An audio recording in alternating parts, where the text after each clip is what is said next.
and welcome to Behind the Scenes with Button Shy Games. My name is Tyson Mertlich, and today I'm talking with Rob Cramer about his game Turbo Drift that he designed for Button Shy Games. And I'm sure there's a few other things that we'll get into, but for now, we're gonna bring Rob in and introduce you. Rob, how's it going? It's going well, Tyson. How are you? I'm doing excellent. I'm so glad to have you here today, and I'm glad to be able to get to know a little bit more about you and your design process. Of course. So to kick us off, I like to ask a question about you to get to know you a little bit better. So why don't you Mhm. tell us a little bit about yourself and how you got into tabletop games in general? Of course. Well, I'm born and raised in Salt Lake City, Utah, and I liked playing board games for most of my life. I would do the trick where I would give a gift to my brother in hopes that I would get to play with it myself. So many times I would give him like Lord of the Rings Monopoly or Lord of the Rings Risk or stuff like that, because those are the games that I grew up with. They may not be the best games, but I loved the little pieces. I loved reading the rule books. I loved everything about board games. Um, but then I finally found out the larger world of board games, and I'm been in it ever since. I think it's interesting that you say you liked reading rule books because I Mm. think you are possibly one of the very few people in the entire world who say that. Oh yeah. I'm very much there with you, so I'm not trying to make you feel bad or anything, but Hmm. that is absolutely something that I think most people would say that they don't like. It's Oh yeah. um it's I think board games have something for everybody. What is the thing that you most enjoy about playing board games? I love the physicality of it, just like the spatial relationship that pieces have with each other. You have a In lots of games, you have a central board that you move pieces around on. Those pieces could be finely sculpted or just simple pawns that you have to impress yourself upon. Um, Cards that you shuffle, you deal, just like it. It's so great that you just can pull out a box and create this experience just from a few cards and pieces. That's what I love about board games. Yeah, no, for sure. I think that that's one of the very unique things to a board game. Like a video game is not nearly as tactile as a Mm, board game is, and the fact that it can allow you to interact with somebody across the table without having a screen between you mm. is very unique and special, I think, and that's yeah. I love the tactile nature of board games and everything that goes in it. So, what then got you into playing with Button Shy specifically? How did you learn about Button Shy and start working with Button Shy? I first learned about Button Shy through some of their first Kickstarters. Things like, oh, what was the one where it's you play it during a game night? Pretense. Pretense. It was the first game that I heard of, but I actually first met Jason from listening to his podcast Star WTF, um, which is a podcast that he used to do, where they would take a random Wikipedia uh, entry from the world of Star Wars and just talk about it. Um, I love I love Star Wars. I listened to a podcast called Star Wars Minute, where they watch the Star Wars movies 1 minute at a time and do a podcast on each minute. So I was itching for more Star Wars content, and Jason was putting it out there. So that's how I first met Jason, was through Star Wars, not necessarily his gaming stuff. That's Uh, but then, oh, go ahead. he there was a wallet game design contest in 2016 that I finally decided to enter, and that's how I officially started getting to work with Jason. Yeah, that's Jason is a man of many hobbies, and How does he do it? yeah, right. He's got a lot of different hobbies, and on top of that, he's got weird, unique hobbies. I think like the Mhm. fact that Button Shy was started as a button company where you for the ones you put on your your patches and your backpacks and that type of thing, right? And then Oh coming yeah. from here. But I've interacted with Jason in regards to Star Wars content as well, and I too love Star Wars content. But I Yes. think both you and Jason may rival my Star Wars knowledge because I've never listened to a minute by minute breakdown of every Star Wars movie. Oh yeah. Yeah, they just finished Rogue One and they're getting ready to do Last Jedi. So they've been going for over 10 years, I think. So it's they got their work cut out for them. Okay, well, I'm gonna have to ask you then right now, what is your favorite Star Wars movie? My favorite Star Wars movie is the first half of The Return of the Jedi because I love Jabba the Hutt. Anything with Jabba the Hutt is like my jam. And so like that first sequence on Tatooine is just so great. All I right, with yeah. It was the one that I watched the most as a kid, like the Rancor, like all that stuff. so in the attempts of losing the audience on this, Mhm. I'm not really gonna spend too much more time on it. But does that mean that you're a big fan of the Clone Wars, Uh, the the the animated 2D series? animated or Yeah. the animated series, not as much. I like the 2D Tarkovsky. Is it Tarkovsky? The 2D miniseries that came out before Episode 3. I really, really like that animated series. I couldn't really get into Clone Wars, but um, yeah, I can mix and match. That's There's fair. plenty of Star Wars out there. There is absolutely enough for everybody to go around. I just know that that one has a lot of Java in it. So Oh yeah. shying away from Star Wars. See what I did there? Mm, Button shy, trying to make that transition, shying away. clever. It's the fact that I have to highlight it means that it wasn't that clever. Um, Yeah. however, uh, going back to button shy games, so you started by getting involved with design contests and things of Mhm. that nature. What was your first design contest that you interacted with? So the first game design contest I interacted with was one for Greater Than Games, where it was a dexterity game design contest. And so they wanted games that specifically focused on dexterity. And my wife was in Switzerland for 3 months that time of year. And so I needed something to keep myself sane. And so I thought maybe I'll try some game design. And so I designed a game called Pizza Pronto, which is actually loosely based on the McDonald's game, which was covered by a podcast called Flip the Table, where you're real time delivering, trying to create orders for people at McDonald's. But this one was about pizza delivery, and you're flicking delivery cars around the table and literally throwing pizzas into people's houses. So that Now, was for pretty fun. those who may not be aware and want to learn about Pizza Pronto, I know that that is a Mhm. web published game, and you can find the entry on BGG, right?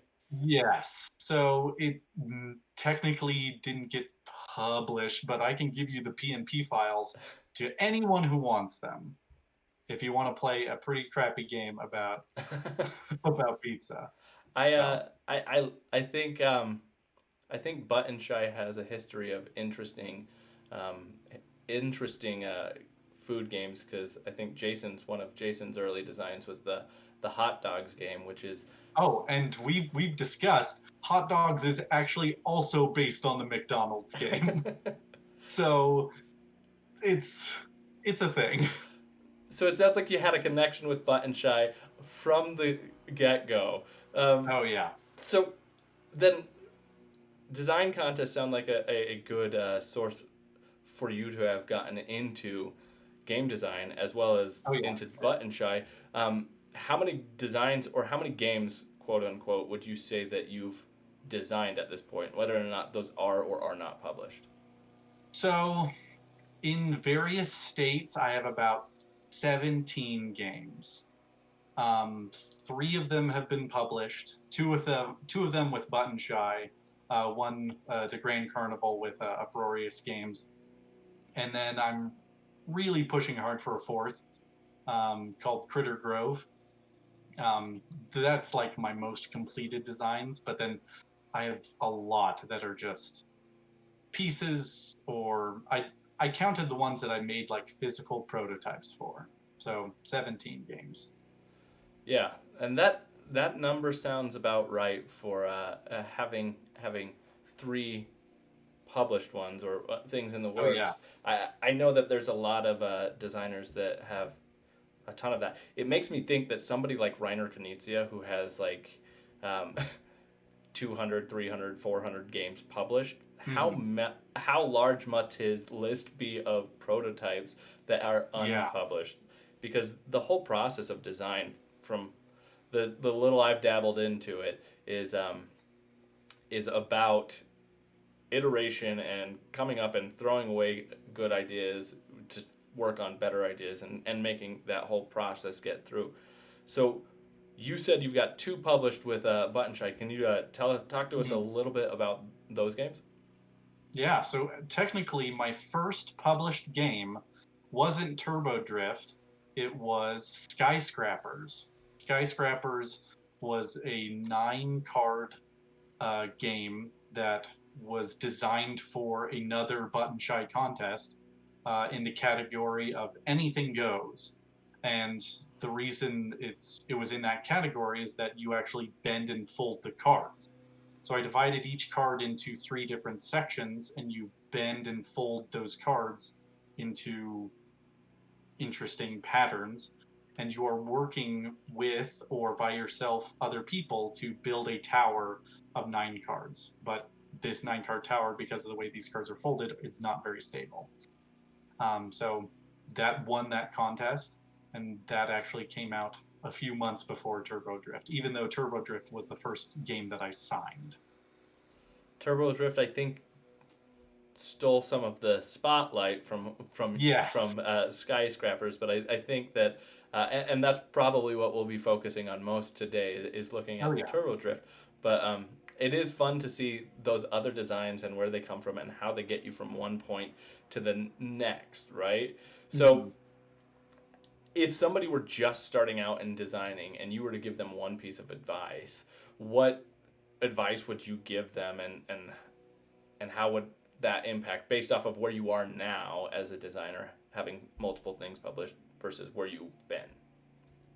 So because some of my friends know that I design games, I've been, I don't want to say dragged, but pulled into game playtesting situations with designers who are very hopeful, but unaware of the larger world of board games. And so what I usually say to them is that you have to play so many games. And if you can't play games, you got to read the rule books. You got to watch games being played. You have to know what is out there in order to make your game special. Just because you play games and you think that you can do it yourself, you have to know what the competition is, and you have to know what's innovative and what is old school in order to stand out, because you have to do so much more in such a crowded market. I think that's perfect advice. I think that and I've talked to a couple of other designers who have said something similar. But the fact of the matter is, if you're going to become a professional in any industry, in any field, you have to know what is going on in that industry and Mm-hmm. field, right? And so if you're going to Oh yeah.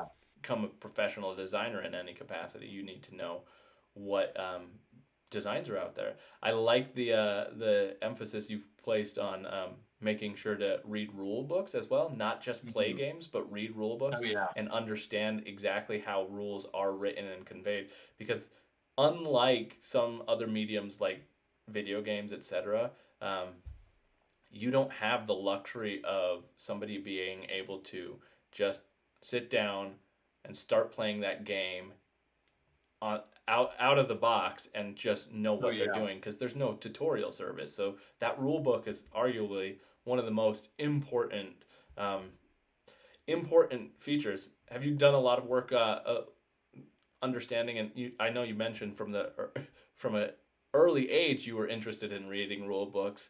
Um, Mm-hmm. what what kind of insight can you give us about rule books, and how that has impacted your design process? Rule books are the biggest barrier to playing board games, in my opinion. So my family likes inviting me over to play board games, not necessarily because they like me or anything like that, but I teach games to them because rule books are so tough. They have a lot of terminology, they have a lot of uh, exceptions to the rules. There's a lot of language that is inaccessible to most people when it comes to rule books. Things like up to or may versus must, those specific things make rule books super hard to read for the casual person not necessarily that familiar with games. Absolutely, I think that's so true because like I even look back at my past before I dive deep into the hobby of board gaming, um, and I've played board games my whole life, but I've typically been through my early years the one who was taught the game, not the one who was teaching the game, which is a whole nother Right. skill, right? And so when I was teaching, or when I saw Splendor was the first game that I remember thinking about and being like, "Oh, I want to learn that game and so that I can teach it." But I remember holding that game and just being intimidated by the box and by the game itself and making Mm. this assessment that I don't want to play this game because I don't want to have to learn this game, which Oh is yeah. a difficult challenge. So, being able to create as a designer a rule book that is accessible by a large group of people is particularly difficult. I think it's interesting that you've chosen um, one of your designs that you are working on right now that you mentioned earlier was Critter Grove, which is intended for a younger audience, as I understand it. And I've followed some of the stuff you've done on that. How does that translate into creating rules for something like that? So tough because like yeah, the one thing that I try to limit is the number of pages that my rule book is. If I can say it in fewer words, I will say it in fewer words. But that also doesn't take into account like the flow of a game. Do you, because the way that you teach games isn't usually how you write a rule book. Because usually I say this is how you win specifically, and then you kind of go back from there. But we usually start with the setup, which is not necessarily super important. I mean, it's super important, but it's the part of the game that lasts the shortest, hopefully, Right. because you don't want people involved in the setup because you want it to be basically a no-brainer. And so you just want to like glaze, you just want to run past that and get into the nitty-gritty. But then, yeah, rule books tough. Yeah. Well, and it's interesting. I love the perspective of um, what is the thing that the players want to know most. And it's Mm. not the setup, other than, yes, I want to know the setup because I want to play the game. But what I want to know is I want to know how to win this game. I want to know what the Mm. objectives of this game are and how to do that. And so that's a fun and unique perspective to take, I think, is making sure that you're focusing on how do you convey effectively that information. And I love the concept or the idea that you talked about with Critter Grove being um, constraining your rule book to uh, a smaller size because those constraints allow you to more effectively, I think, do stuff. Which is the whole concept of button shy games in 18 cards is right. Having that constraint allows you to get to the point of the game faster and get to what is fun without anything. Not to say that bigger games don't have a lot of fun parts, but Oh yeah. when you only have 18 cards, your real estate is very small, so you have to get to the fun fast, right? Mm. So before we talk in about Turbo Drift a little bit, I wanted to ask one last question about your design process and as a designer, and Mm. I wanted to know: is there a game that has particularly inspired you as a designer? Like, is there one game that's out there that you say, this has taught me a lot as a designer? Well, I think the inspiration for Turbo Drift uh, was the kind of biggest thing that kind of kicked me out of board games looking a certain way. So Turbo Drift is actually inspired by a game called Techno Witches. And I got to show you this cover because it's so bad. So this is Techno Witches. Raise it up a little higher so we can. Yeah. So you'll see these witches or warlocks flying on vacuum cleaners in front of a giant full moon. And it is a real space racing game. But this is my first. This was my first exposure to this mechanism. I found it at a local thrift store, and the fact that it didn't have a board and you were literally moving your pieces across the table was just awe-inspiring. Like, you don't have a board, you don't have pieces that you roll or move or anything like that. I played a lot of chess as a kid, just very specific boundaries and rules. Where this just deals in the minutia of real space, where if you are a millimeter off, it can throw off your entire game. And so it is, yeah, it was inspiring to see that in a game, but they also made it easy to play, which was super cool. No text on the pieces. Rulebook super small. It has a bunch of scenarios in it, so you can play like a battle game. You can play a fetch quest kind of game. There's all sorts of stuff. So yeah, Turbo Drift, Techno Witches is great for that kind of stuff. That's fascinating. I would have guessed that something like a war game or a like Gaslands, like Mm-hmm. a tactical miniature style game with Mm-hmm. uh, I'm thinking Wings of War, stuff like that. Yeah. That's where I was picturing the inspiration from Turbo Drift coming from. I love that it is techno witches. Mm-hmm. That's fascinating to me, and I Oh love yeah, that. that's great. What is one thing that you would say that you learned specifically um, from designing Turbo Drift? What's one takeaway message that you didn't know about from your design process before that that you could take away from that? So I saw firsthand that you can really kill two birds with one stone. We had an issue with Turbo Drift where the first player had a huge advantage in which they could pull ahead of players and block them off.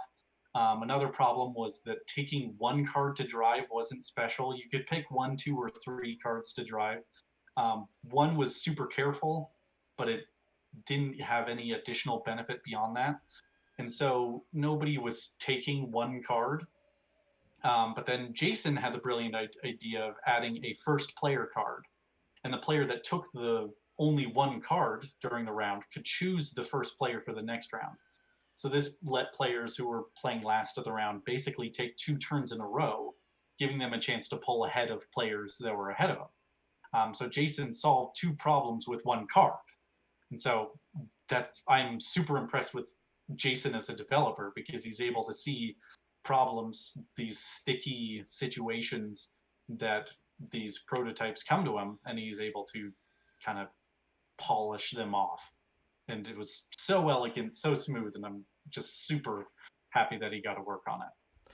Which is interesting you bring that up because I think designing and developing are two separate skills that are close brother or sister, or cousin maybe Mm. type of a relationship, but it is interesting to see that the perspective of somebody who is specifically there to hone your game and make it better, what they can do with that, and when you have that perspective as opposed from a design perspective, um, Yeah. it is impressive that you could get all of this amount of kind of tactical skirmish type of a experience into 18 cards.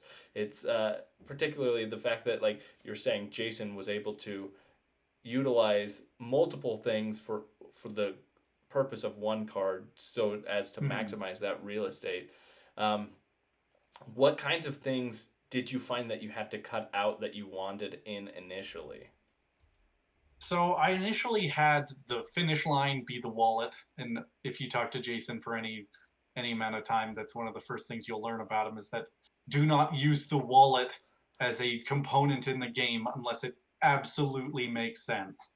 And so he was able to cut that out real quickly. And so some of the some of the obstacles that I had in the game were cut, but as a game itself, it there wasn't much that was cut, which was super nice.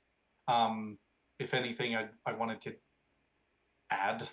Well, no, I mean like I think it came out pretty fully formed.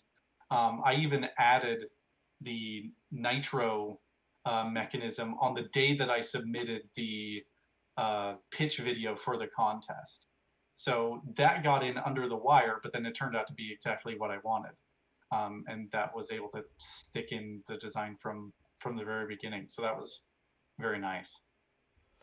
I think that that experience is not necessarily unique, but it's also not like every experience with a design because Oh, of there course. right I love when you see something work out in a design process and then it just comes together and you're like, okay, this Mm-hmm. works and I don't have to take stuff out.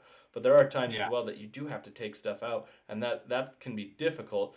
But I Oh, for sure. love I love that you can have something and then it evolves more. You just build off of what you've already created, and I Yeah. that experience for me personally has been more of a reward than it's like, oh, I got to find something to get rid of. That kill your darlings Mm-hmm. kind of aspect is a Mm-hmm. little bit difficult uh, to do. So Yeah. how long did it take for you to get um, well, first this game put together? How long did it take for this game to come together? So Turbo Drift, I think started design in like April 2016, and the game design contest was over by July. I'll have to double check my timeline, but it was fairly quick. I did play testing with like my family and some coworkers before I submitted to the contest.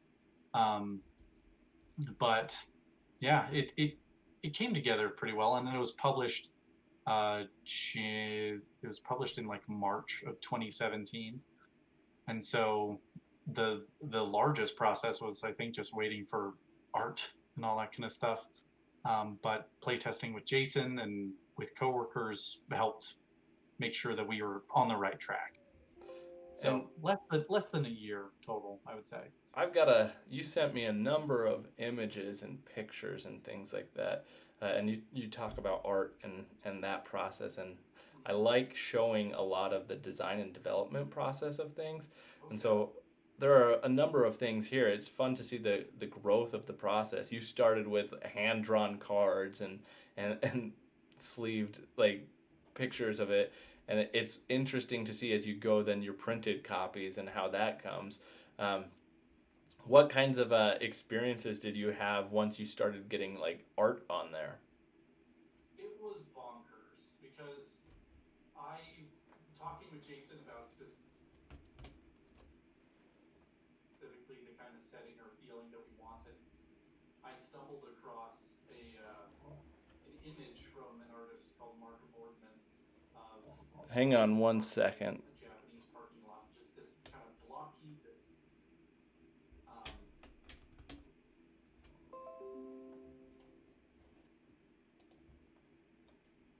um, which is a car, which is a truck that people in Japan can use to drift, and is featured in the expansion for Turbo Drift, which is awesome. And so I was like, if we could get this kind of feel, that would be awesome. And Jason actually reached out to Mark Boardman himself and was just like, all right, well, if you like this style, then let's just do this style. And it was really impressive that Jason kind of took that upon himself to hire the guy, and I think it came out incredible. So I remember my wife and I were in Dublin at the time when we were first getting the art back, and we were sitting on a bus going to another location, and just like we should have looked out the window because we're in Dublin and we're seeing some amazing sights, but just looking at the game that I designed and the art that was being supplied for it was just incredible. Absolutely. No, I think that art style came off just right, and it's fun. Mm-hmm. I was just showing the picture of the truck you were talking about, and you even sent me a video. So, Oh yeah. what inspired you about this video? So drifting is super cool, and it doesn't always have to be with the vehicles that you think. Uh, Fast and Furious Tokyo Drift, these souped up kind of vehicles, but you can you can drift basically anything. And so this video is of a in Japan of someone just drifting the heck out of this truck. And you would think that you need a heavier back portion in order to make the kind of tail whip around, the typical thing that you see when you're drifting. But nah, you can do it with whatever you want as long as you put your mind to it. So it's Absolutely. pretty awesome. I think that I watched that video and I was just like, same experience as you're describing. Just that's what you're choosing to drift in, and like Mm-hmm. watching it, and then seeing as you go through and look at some of the cards that you've got, and I was showing a few of the different images that you had brought up for your prototypes, and you can see how that manifests itself in the prototype and how it comes in and that kind of style. These cars are not necessarily the most um, desirous cards, shall we say? Cars. They're not bad, but they're also not like the Yeah, most you desirous got cars. some beefy ones. You got a slick black car. Like there's you can pick whatever car you want and you can go drift with it. It's great. I love the character that adds to this game. I love Mm, the feeling that it creates and gives you this. Okay, this is not just your Fast and the Furious kind of thing, which you absolutely could have done, but it doesn't have to be. mm. Um, Oh yeah. are there any interesting like sort of tidbits or like Easter eggs or information that you have about Turbo Drift that you would want to share with us? So I don't know if I played it before or just during the development of Turbo Drift, but there's a video game called Absolute Drift, which is a video game about drifting, but it combines it with kind of a Zen motif. There's very subtle music behind, there's very minimalistic graphics, and you are just driving your car through this landscape and just drifting, leaving behind these black tire marks wherever you go, and just hearing dinging of bells whenever you score points. Like it's very serene for an activity in real life could very much kill you. And so I really love that kind of combination. So if you're looking for a game to try out, Absolute Drift, I absolutely recommend. Absolutely, Driftly recommend it. Yes. No, that's that I haven't played too many drifting style games, though I do have a fondness for a couple of them uh, from my childhood.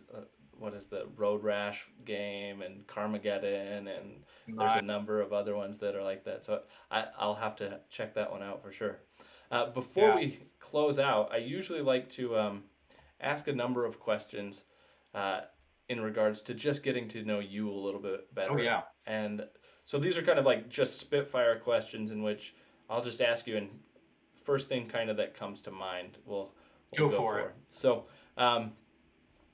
what is one of your favorite board or card games? Quest for El Dorado.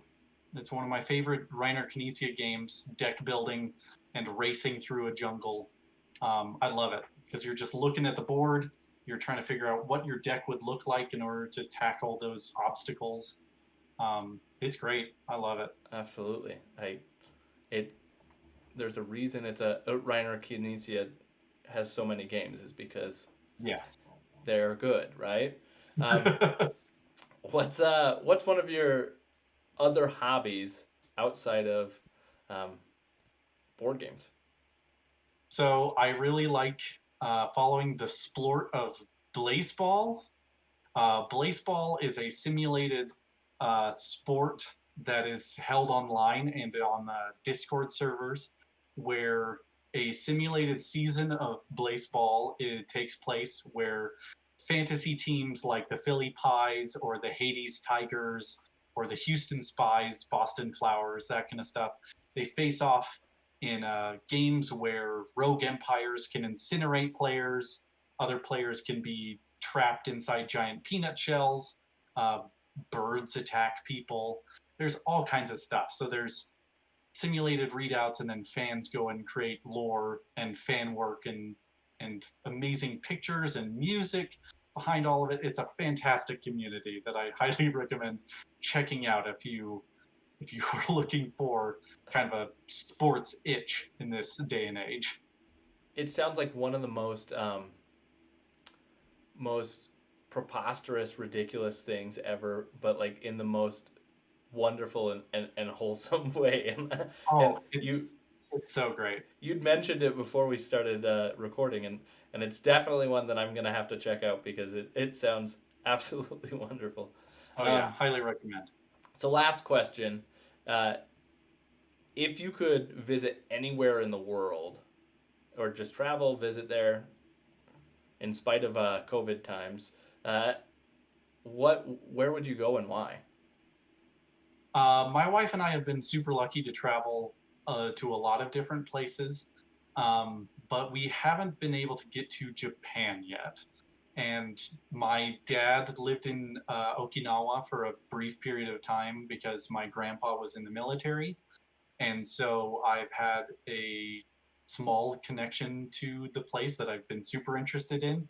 When I was growing up in school, whenever you had to do reports on countries, I would always pick Japan. And so I've done a few reports on Japan specifically. So I would just love to go there. And the games that they produce, specifically like the kind of design school that comes out of there, is fantastic. And so I'd love to see more of Japan and the food and the culture and the cities and the trains. Man, get Absolutely. on a maglev train. I would love to do that. That is absolutely one of the places that I would love to visit as well that I've yet to visit. So I endorse your recommendation. Well, Rob, thank you so much for taking the time to chat with me about your design process, Turbo Drift, everything. It's been great. If people wanted to check out, get in contact with you, reach out to you in any way, see what you're working on, how would they go about doing that? Oh, of course, I'm pretty active on Twitter at Rob the Cramer. But I think where I make a lot of my posts is actually on a site called MeWe. It's a kind of Facebook alternative. I used to be really big on Board Game Geek. There's a no, not Board Game Geek. Sorry, Google Plus. Google Plus has since shuttered, but the board game community that was there has since moved on to a place called MeWe, and I super recommend checking out the Board Game Plus community there. I make posts every week about the board game of the week that I play at work, um, and that's where I spend most of my time talking about board games. Well, thank you again. It's been a pleasure. I've not Of checked out course, MeWe. I'll have to do it. But again, thanks of for course. joining me. It's been great. Thanks, Tyson. Yep. And for everybody else, thank you for watching. If you're interested in Button Shy Games and you want to know more, check out Button Shy on Twitter, on Facebook. They just finished a successful Kickstarter of Agropolis. Also, their Discord is phenomenal. There's a lot of information there and a lot of great community there. So if you want more ways to interact or get in contact with any of the designers, feel free to go there. And thanks for joining us today for a behind the scenes look at Turbo Drift and Rob Cramer.